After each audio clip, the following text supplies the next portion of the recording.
akun. Di video kali ini kita akan mempelajari aplikasi dari dua jenis persamaan akuntansi yang sudah kita pelajari sebelumnya. Kita akan melihat bagaimana prinsip-prinsip ini bekerja dalam praktik dengan contoh yang konkret. Mari kita mulai dengan persamaan dasar akuntansi. Pertama, kita akan melihat contoh dari entitas salon cantik yang menawarkan berbagai layanan perawatan kecantikan. Transaksi pertama yang kita tinjau adalah setoran modal oleh pemilik, yaitu Ibu Jihan. Ketika Ibu Jihan menyumbangkan uang tunai sebesar 15 juta sebagai modal awal, hal ini akan menghasilkan peningkatan pada aset dan juga ekuitas entitas.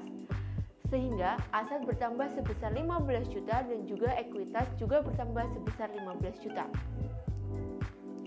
Sekarang, mari kita lihat contoh dari persamaan ekstensian akuntansi. Kita tetap menggunakan entitas yang sama, yaitu salon cantik.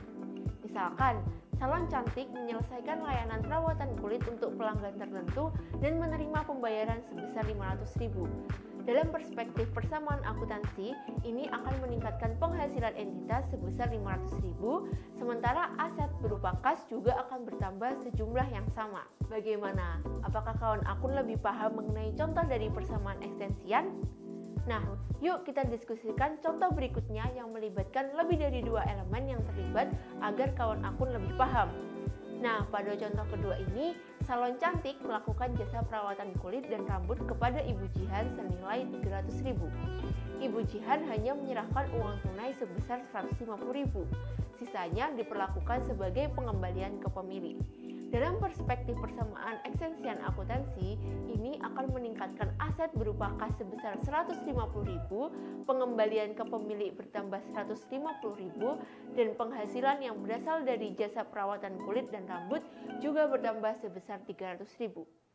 Nah, dengan melihat contoh sebelumnya, kita dapat memahami nih bagaimana persamaan dasar akuntansi dan juga persamaan ekstensian akuntansi digunakan dalam menganalisis transaksi bisnis. Nah, prinsip-prinsip ini membantu kita memastikan bahwa keseimbangan keuangan dan hukum dana terjaga dengan baik dalam setiap langkah bisnis yang diambil. Nah, gimana kawan akun? Sekarang semuanya jadi lebih jelas bukan? Video ini merupakan video terakhir dari pembahasan terkait persamaan akuntansi dan analisis transaksi. Sampai jumpa di materi dan video berikutnya kawan akun.